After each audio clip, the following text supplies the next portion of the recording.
Bismillahirrahmanirrahim. Assalamualaikum warahmatullahi wabarakatuh. Alhamdulillah. Assalatu wassalamu ala Rasulillah sallallahu alaihi wasallam. Bersyukur kita kepada Allah Subhanahu wa taala dengan mengucapkan alhamdulillah, dan bersolawat kepada Rasulullah dengan ucapan Allahumma sholli ala sayyidina Muhammad wa ala sayyidina Muhammad. Mudah-mudahan semuanya dalam keadaan sehat, dan kita kembali seperti biasa melanjutkan perkuliahan kita di sesi yang ketiga ya. Ini merupakan sesi yang ketiga, praktikum auditing. Dimana pada sesi yang sebelumnya kita sudah membahas materi tentang instruksi umum dan persiapan audit. Pada sesi ini kita akan mulai melakukan pembahasan dengan terlebih dahulu memahami bisnis klien. Atau kalau saudara dapat melihat di buku itu yang bagian kedua, buku 1 ya, buku 1 bagian yang kedua.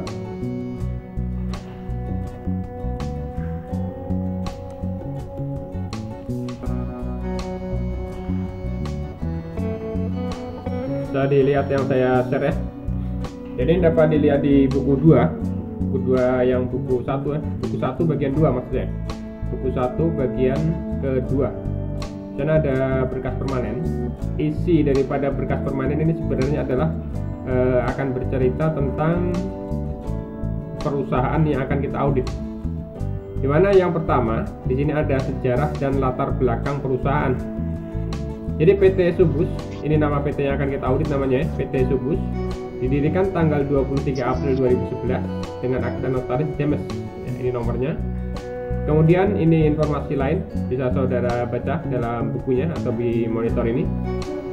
Kemudian PT Subus ini, sebagaimana saya informasikan, dia bergerak di bidang industri atau manufaktur.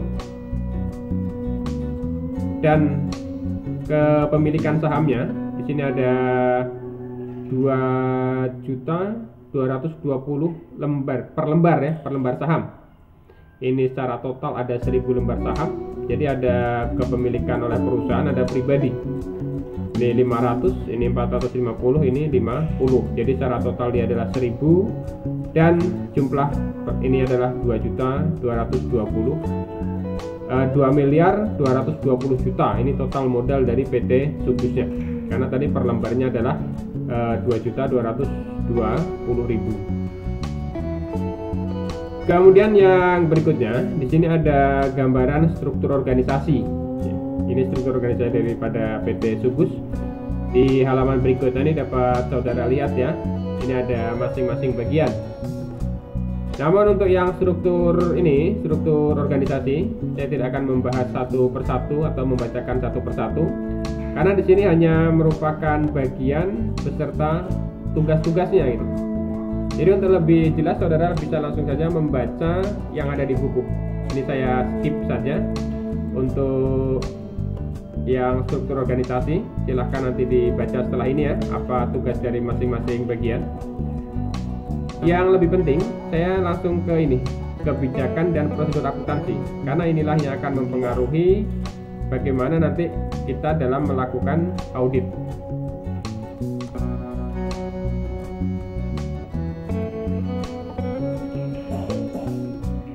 Jadi dasar akuntansi yang digunakan oleh si PT Subus ini, bahwa laporan keuangan itu disusun berdasarkan akrual. Ingat ya, bahwa dasar penyusunan itu ada akrual, ada cash. Ini berarti akrual basis. Artinya, setiap transaksi dan kejadian keuangan yang terjadi dalam perusahaan akan dicatat pada saat kejadian, bukan pada saat kas atau setara kas diterima atau dibayar. Karena ini akrual basis ya. Jadi nanti akan ditemukan contoh kasus bagaimana ada biaya yang seharusnya itu terjadi di bulan Desember tahun 2018,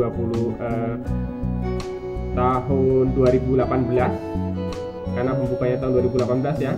Tapi oleh perusahaan baru dicatat di tahun 2019, karena memang biaya itu baru dibayar di 2019. Itu nanti contoh kasus yang kita temukan ya. Karena itu metodenya metode akrual, berarti ada kesalahan yang harus kita koreksi. bukan metode cash basis. Kalau metode cash basis benar ya. Kemudian di sini dicatat dan dicatat dalam catatan akuntansi setelah dilaporkan dalam laporan keuangan pada periode yang bersangkutan. Jadi tidak boleh menyeberang ke periode yang baru. Kemudian komponen dalam laporan keuangan perusahaan disusun berdasarkan konsep harga perolehan atau nilai historis.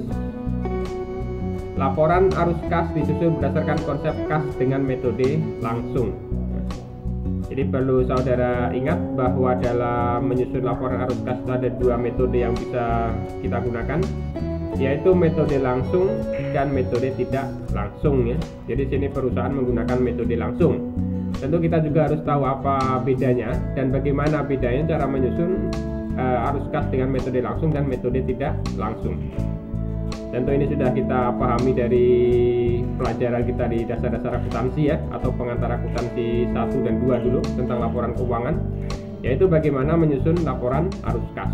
Karena nanti akan kita temukan dalam penyelesaian audit itu kita akan menyusun laporan arus kas gitu. Kemudian yang kedua, prosedur akuntansi. Posting pada buku besar dilakukan secara bulanan oleh pemegang buku besar berdasarkan bukti jurnal atau jurnal voucher yang dijurnal secara komputerisasi setelah mendapat persetujuan dari pejabat yang berwenang. Jadi mengapa di sini untuk posting dilakukan secara bulanan? Karena memang dalam prosedur akuntansi yang menggunakan sistem jurnal khusus, posting itu memang dilakukan secara bulanan ya, atau akhir periode bulanan, bukan berdasarkan transaksi. Kalau kita menggunakan sistem jurnal umum, posting dilakukan berdasarkan tanggal transaksi. Kemudian yang kedua, ini kebijakan tentang penerimaan kas bank. Karena nanti kita akan banyak menemukan kasus-kasus yang berhubungan dengan masalah penerimaan dan pengeluaran kas ini. Dan ada hubungannya nanti dengan supplier dan customer ya, atau hutang dan piutang. Di sini disebut bahwa sumber penerimaan kas atau bank yang utama berasal dari hasil penjualan tunai serta penagihan piutang. Ini yang baru saya sebutkan, berhubungan dengan piutang. Setiap penerimaan dengan cek atau giro atas nama PT Sugus dan untuk pembayaran langganan luar kota melalui transfer bank. Setiap penerimaan uang harus dibuatkan bukti penerimaan kas dan apabila akan disetor harus dilengkapi dengan slip setoran bank. Kemudian saudari Sabrina ini merupakan pemegang kasnya, membuat laporan penerimaan kas harian dan diperiksa oleh saudari Patricia. Kas yang diterima dan yang tersisa setiap harinya harus disetor setiap pagi pada keesokan harinya. Tapi apabila hari libur disimpan dalam brankas yang terletak dalam perusahaan. Ya, ketika si Sabrina ini menerima pembayaran dari supplier ya, dari customer, uang kas itu setidaknya besok pagi itu harus sudah disetor ke bank. Tapi ketika umpamanya penerimaannya hari Jumat dan hari Sabtunya libur, berarti kan nggak bisa nyetor ke bank ya. Itu harus disimpan di brankas perusahaan dulu dan baru nanti akan disetor pada hari Senin ketika bank sudah buka itu. Jadi ini maksudnya ya. Kemudian cek atau giro mundur dicatat dalam buku tersendiri oleh kasir dan pada hari jatuh tempo diserahkan kepada saudari Patricia untuk disetorkan ke bank. Kemudian ini yang berhubungan dengan masalah pengeluaran kas atau bank, bahwa pengeluaran uang dari perusahaan harus dilakukan dengan kas kecil, kas besar atau giro dengan syarat. Jadi ada 3 kas yang akan digunakan, kas kecil, kas besar, kemudian ada cek dan giro. Pengeluaran sampai dengan 1 juta dapat dilakukan dengan memakai kas kecil. Jadi batasannya hanya 1 juta ya, boleh menggunakan kas kecil. Kemudian di atas 1 juta dapat dilakukan memakai kas besar atau dengan cek atau giro atas nama perusahaan atau perorangan yang menerima ya. Jadi kita harus tahu juga apa bedanya antara cek dengan giro ya. Tapi dalam kasus kita di sini yang kita gunakan adalah giro, bukan cek. Kemudian setiap pengeluaran uang dibuatkan bukti pengeluaran kas dan distempel lunas setelah tanggal pembayaran pada bukti pendukung tersebut untuk menghindari pembayaran ganda. Jadi ini hanya prosedur saja. Jadi setelah kita membayar dicap lunas. Kemudian ini kebijakan dengan pembelian ya, bahwa pembelian itu ada prosedur yang harus diikuti ya. Yang pertama, prosedur pemintaan pembelian. Kemudian ada prosedur pemintaan penawaran harga, prosedur pesanan pembelian, penerimaan bahan baku, dan pencatatan pembelian. Jadi ini dokumen-dokumen yang harus dilengkapi ketika kita melakukan pembelian. Nanti pas kita memeriksa, apabila salah satu dokumen ini nggak ada atau tidak lengkap atau ada kesalahan dalam perhitungan, nah itu yang perlu kita koreksi gitu. Kemudian transaksi pembelian oleh perusahaan dilakukan dengan syarat pay on book ya, atau FOB, destination. Pengakuan pembelian dicatat berdasarkan penerimaan bahan baku. Artinya di sini berarti ketika barang itu belum diterima yang dibeli, berarti belum ada pengakuan atau pencatatan oleh si PT Sugus, karena dia hanya akan mencatat pada saat sudah menerima bahan baku ya. Kemudian ini yang berhubungan dengan masalah penjualan. Jadi prosedur yang harus kita periksa ini nanti adalah prosedur yang berhubungan dengan pesanan penjualan, persetujuan kredit, kemudian pengiriman barang, penagihan, pencatatan penjualan atau piutang, dan penerimaan kas. Jadi ini yang akan kita periksa berhubungan dengan masalah penjualan, dokumen-dokumennya ya. Kemudian yang berikutnya, setiap penjualan kredit harus mendapatkan persetujuan kredit dari Bapak Daniel, dan pengiriman barang ke pelanggan harus tepat waktu serta dibuatkan surat jalan dan faktur penjualan serta faktur pajak. Jadi ini syarat-syarat administrasinya.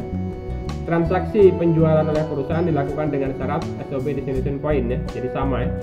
Artinya barang itu nanti akan diakui sebagai penjualan apabila sudah diserahkan ke gudang pembeli. Jadi kalau baru keluar dari gudang PT Sugus itu belum diakui sebagai penjualan. Akan diakui sebagai penjualan apabila barang itu sudah diterima oleh si pembeli di gudangnya gitu. Kemudian ini yang berhubungan dengan kas kecil. Kas kecil atau petty cash menggunakan sistem berdasarkan sistem dana tetap sebesar 2 juta. Jadi saldonya itu maksimal 2 juta. Pengeluarannya tadi hanya boleh 1 juta ya, kali pengeluaran gitu maksudnya. Tapi saldo kas kecilnya 2 juta. Kemudian sistemnya ini adalah sistem dana tetap. Jadi kita perlu memahami juga dalam pencatatan kas kecil itu bisa digunakan dua sistem pencatatan ya, ada dana tetap dan ada dana tidak tetap. Kita tentu harus tahu apa bedanya dana tetap dan dana tidak tetap ya. Oke, lebih detailnya ini sudah dibahas di akuntansi keuangan menengah, yaitu materi tentang kas dan bank. Kemudian ini kas kecil akan diisi kembali apabila saldo sudah minim ya sekitar 500.000. Jadi ketika saldo sudah segini jumlahnya bisa diisi kembali. Jadi tidak ditentukan tanggal berapa dilakukan pengisian setiap bulannya. Kemudian kas besar, bahwa voucher di atas 1 juta sampai dengan 5 juta harus disetujui oleh 2 orang, yaitu Patricia dan kepala bagian yang bersangkutan. Sedangkan nanti antara 5 juta dan 20 juta sampai 20 juta harus mendapat persetujuan dari saudara Patricia, kepala bagian bersangkutan, dan Bapak Daniel. Berarti 3 persetujuan ya. Artinya di sini ada otorisasi yang bertahap. Ini sehubungan dengan masalah pengendalian kas. Kemudian yang berikutnya, ini kebijakan tentang bank. Pembukuan dan penutupan rekening harus mendapat persetujuan Dewan Komisaris.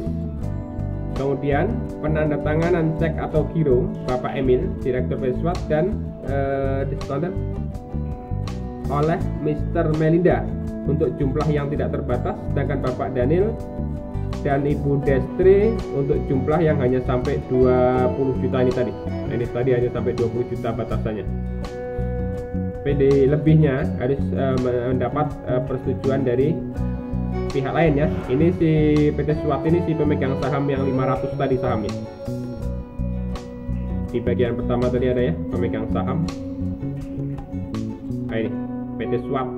Artinya dia memang sahamnya 500 lembar. Berarti dia boleh dibilang sudah memiliki perusahaannya, maka dia memiliki kewenangan untuk pengeluaran uang ini tadi. Kemudian di sini semua rekening bank dan cek yang dibatalkan distempel batal dan dipegang oleh Bapak Daniel. Jadi ada kemungkinan bahwa cek yang diterima itu akan batal ya, ketika dana itu tidak tersedia atau disebut dengan cek kosong. Kemudian setiap bulan akan dibuat rekonsiliasi bank oleh bagian akuntansi dan diperiksa oleh saudari Patricia. Ini nanti termasuk menjadi salah satu tugas kita, yaitu membuat rekonsiliasi bank. Kemudian ini yang berhubungan dengan masalah piutang usaha, di mana di sini piutang dihitung berdasarkan saldo akhir dan perusahaan tidak melakukan pencadangan piutang tak tertagih. Ini perlu diingat ya, tidak melakukan pencadangan piutang tak tertagih. Perusahaan menghapuskan piutang pada saat piutang tersebut benar-benar tidak dapat ditagih lagi, atau disebut dengan metode penghapusan langsung. Jadi perlu kita ingat juga bahwa metode penghapusan piutang itu ada dua jenis, yaitu metode langsung dan metode tidak langsung. Kalau metode tidak langsung berarti kita harus membuat cadangan terlebih dahulu. Tapi kalau kita menggunakan metode langsung berarti tidak perlu kita membuat cadangan.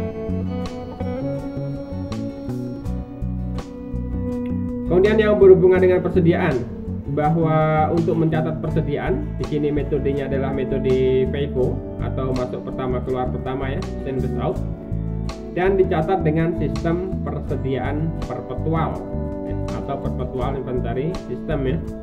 Jadi perlu diingat apa itu perpetual dan apa itu periodikal ya, karena dalam metode pencatatan persediaan kan ada metode perpetual dan ada metode periodikal. Kita harus tahu bedanya gitu. Kemudian kebijakan yang berhubungan dengan aset tetap atau fixed asset. Dia dicatat berdasarkan harga perolehan dan disajikan dengan akumulasi penyusutan sehingga mendapatkan nilai bukunya. Artinya di sini nanti nilai buku ini berarti nilai bersih dari aset ya, yaitu harga perolehan dikurangi dengan akumulasi penyusutan. Kemudian tanah ini memiliki masa manfaat yang tidak terbatas karena memang tanah tidak memiliki atau tidak disusutkan ya. Kemudian penyusutan ini, metode yang digunakan adalah garis lurus. Jadi semua aset nanti akan dilakukan penyusutan metode garis lurus. Ini ada bangunan umurnya 20 tahun, kemudian mesin dan peralatan 10 tahun, kendaraan bermotor dan peralatan kantor masing-masing 5 tahun. Ini umur ekonomis atau masa manfaat dari aset yang kita miliki. Kemudian di sini untuk beban reparasi dan pemeliharaan yang sifatnya tidak mempengaruhi nilai ataupun produktivitas aset tersebut dibebankan sebagai beban pada tahun berjalan. Jadi ada kemungkinan nanti perusahaan ini mengeluarkan biaya untuk pemeliharaan aset ya, entah itu mesin, kendaraan maupun peralatan. Jadi ketika itu dianggap tidak mempengaruhi nilai atau produktivitas dari aset tersebut, hanya akan diakui sebagai beban ya, bukan menambah nilai perolehan aset tersebut ya. Tentu nanti perlakuannya dalam akuntansi itu akan berbeda ketika perbaikan itu dimasukkan sebagai penambah nilai aset dan perbaikan itu diakui sebagai beban. Dalam pelaporannya akan ada perbedaan.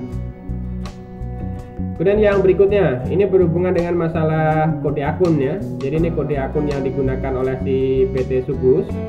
Dan yang perlu diingat ya, kode akun ini yang pertama adalah aset.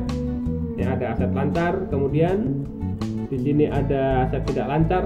Jadi ini sama dengan aset tetap ya, tidak lancar itu sama dengan aset tetap. Kemudian kewajiban, ini jangka pendek, jangka panjang, ada modal, saldo laba, pendapatan dan operasional, beban operasional, kemudian ini pendapatan dan beban non operasional atau yang lain-lain. Ini dapat dibaca-baca. Ini daftar akun yang nantinya akan kita gunakan dalam pembukuan oleh PT Sugus.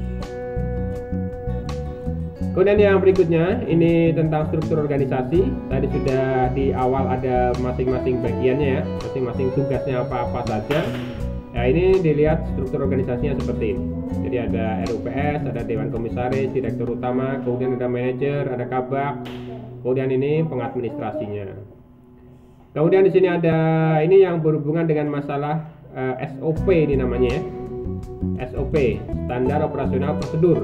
Ini tentang penjualan tunai. Jadi prosesnya kan tadi sudah kita sebutkan yang di awal tadi, dokumen-dokumen apa yang harus ada, dan inilah nanti proses yang harus dijalaninya gitu. Kemudian yang ini berhubungan dengan masalah penjualan kredit. Ini proses yang harus dijalaninya atau SOP-nya. Kemudian di sini yang berhubungan dengan piutang dan penerimaan kas bank. Ini prosedur yang harus dijalani. Nanti bisa saudara lihat ya dalam buku. Kemudian di sini ada masalah pembelian kredit. Ini prosedurnya, dan ini utang, dagang, dan pengeluaran bank. Jadi kita lanjut yang ke berikutnya, ini di bagian keempat ya. Bisa dilihat di buku 1 bagian 4. Itu halaman berapa ini? Pokoknya halaman yang di belakang lah. 215. Coba buka halaman 215 di buku 1 ya. Halamannya di paling belakang 215. Jadi di sini ada kertas kerja pemeriksaan tahun lalu. Di sebelumnya ini kan PT Sugus sudah dilakukan audit ya, tapi yang melakukan audit bukan perusahaan yang sekarang akan mengaudit, atau bukan tim dari Krisanti. Kita ini kan Krisanti timnya ya, tapi yang sebelumnya itu dilakukan oleh KAP lain. Ini, jadi ini yang sebelumnya dilakukan oleh KAP Estris dan rekan, dan yang sekarang ini KAP Krisanti dan rekan. Ini yang sekarang akan kita lakukan. Jadi kita ini sebagai KAP Krisantinya. Sebelumnya sudah dilakukan audit oleh KAP Estris dan rekan. Jadi ini hasilnya. Ini hasil audit dari PT Sugus oleh auditor sebelumnya. Yang pertama ini tadi ya. Ini surat yang dikeluarkan oleh auditor yang berikutnya, KAP Krisanti dan rekan, ditujukan kepada KAP yang lama. Kemudian yang ini surat yang diperoleh dari KAP yang lama kepada KAP yang baru gitu. Jadi ada komunikasi antara auditor yang lama dengan auditor yang barunya itu. Jadi secara profesional di sini bahwa si PT sini tidak keberatan jika audit dilakukan oleh si PT Krisanti dan rekan gitu. Karena sebelumnya ada konfirmasi dulu. Apakah keberatan atau tidak, ternyata sini ada konfirmasi ya, tidak aneh. Tidak memiliki keberatan profesional. Nah, ini. Jadi dengan ditunjuknya si Krisanti dan rekan ini, si PT KAP Kris dan rekan tidak keberatan. Kemudian yang berikutnya di sini apa ini? Ya ini hanya cerita ini saja, masalah informasi-informasi yang diperlukan atau yang sudah dihimpun oleh si PT Kris dan rekan yang disampaikan kepada Krisanti ya. Ini ada beberapa informasi. Ya di sini ada informasi kemungkinan berkaitan dengan integritas manajemen Sugus dan sebagainya. Nanti bisa saudara baca-baca lebih lanjut karena ini tidak terlalu berpengaruh kepada hasil atau kerja yang akan kita lakukan. Tapi nanti justru yang berpengaruh ini yang laporan keuangannya. Ini laporan keuangan ini. Karena ini hanya berupa informasi kualitatif. Tapi kalau ini informasi kuantitatif. Ini laporan keuangan per 2016, ini per klien 2017, ini hasil auditnya. Maka diperolehlah per audit 2017. Jadi ini tadi masih per klien ya. Jadi setelah ada koreksi debit dan kredit, diperolehlah hasil per kliennya, yaitu di 2017 ini. Yang dapat saudara lihat sini ada aset dan setara kas dan setara kas ya, 67, 695, deposito berjangka, sini ada 1 miliar dan sebagainya. Ini bisa saudara baca-baca di bukunya. Ini namanya adalah kertas kerja audit. Kemudian di halaman berikutnya juga masih bersambung ya, yang berhubungan dengan masalah laba dan rugi. Karena ini tadi neracanya, yang ini laba rugi.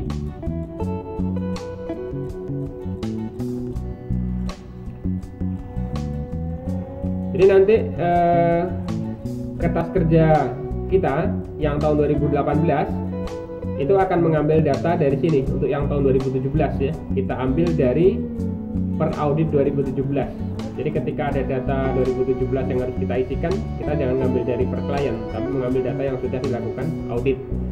Oke, contoh nanti di modul 1 itu ya untuk pengisiannya gitu.